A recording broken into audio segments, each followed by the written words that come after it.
Sõidukite puhul on üks oluline sõlm, millega inimesed eriti kokku ei puutu ja väga vähesed seda ka hooldada suudavad. See on käigukast. Kui me räägime nüüd käigukastist ja jõuülekandest, siis igasugused kõrvalised helid, kui auto käima panna, ta tühikäigul töötab. Ehk siis võivad anda aimu, et kuskil midagi võib olla järgi andmas.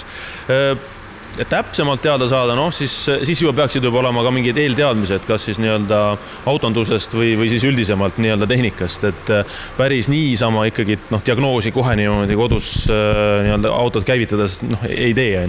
Et selles mõttes jällegi tasub kindlasti pöörduda kuskile servisesse, et asi üle kontrollida. Käigukasti soovitatakse ka õli vahetada, on see nii? Kui autotootja on öelnud tavaliselt, see kehtib rohkem automaatkäigukastide puhul, et kui nad ütlevad, et see on eluaegne õli seal sees, siis reeglina ongi see, et kui see eluaeg saab otsa, siis tuleb auto ära vahetada, et sellega muud midagi keerulist ei olegi.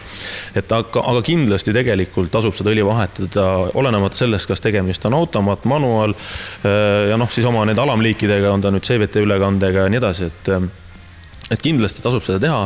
Sükest rusikareeglit ei ole, aga ütleme niimoodi, et valdavalt autotootjad, kes näevad ette õlivahetust juba enda poolt, on sükene 60 000, osadel siis 90 000, vastavalt siis selles vahemikus. Et mina isiklikult oma servistes olen alati soovitunud iga 60 seda õlivahetust teha. Vaatame siis käigukasti sisse.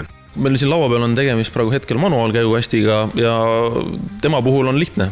Hunnik hammasrattaid, sünkronisaatorid, kahvlid, millega siis liigutatakse käik oma vahel ja võllid, mille peal siis need kahvlid liiguvad ja hammasrattad liiguvad ja ümberringi on siis korpus ja põhimõtteliselt võib niimoodi lihtsustatult öelda, et selline ta näeb seest välja.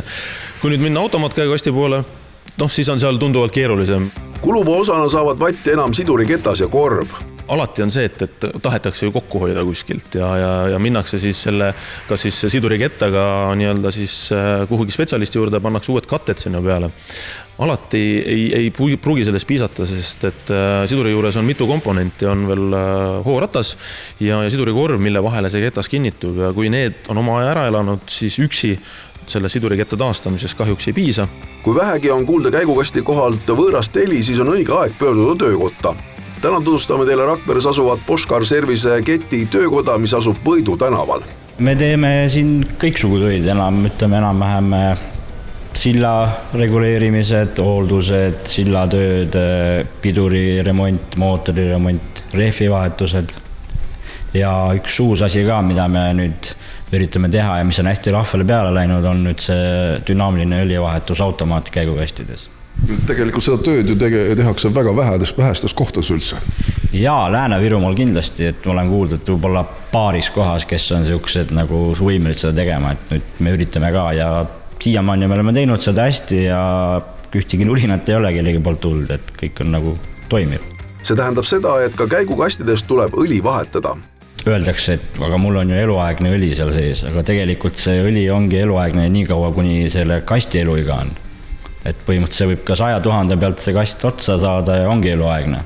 Et ikkagi tavaliselt 60 000 on see kilometraaž, mille järgi võiks selle õli ära vahetada. Konkreetselt margi eelistus koha peal ei ole, saadakse kõigega hakkama. Samuti on eelis see, et ruumid võimaldavad hooldada ka kaubikuid, mis on suur asi. Virumaal on juba talv autoomanika ehmatanud ja kindlasti on aktuaalne rehvivahetus.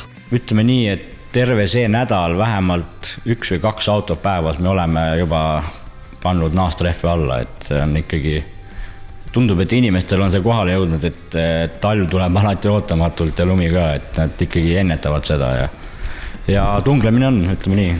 Kuigi ilma ennustused lubavad plusskraade, siis te soovitaksite ikkagi see töö praegu ära teha? Jaa, ma soovitan kindlasti see töö praegu ära teha ja isegi politsei poolt tuli luba ju varem neid paigaldada astuda alla ja et vältida neid pikkasid järjekordasid ja ootejärjekordasid, siis seda ongi lihtsam, kui see panetegi aegsasti alla. Meil tuleb see rehvivahetuse hooaeg, siis me oleme ka laupäeviti avatud, et väga paljud tööinimesed ei saa 9-5, kes ei saa tulla nädala sees rehvivahetamist, siis tulevadki laupäeviti ja see on väga populaarne. Võtke töökojaga ühendust, sest tegemist on Rakvere piirkonnas väga tunnustatud meistritega ning uurige erinevate võimaluste kohta.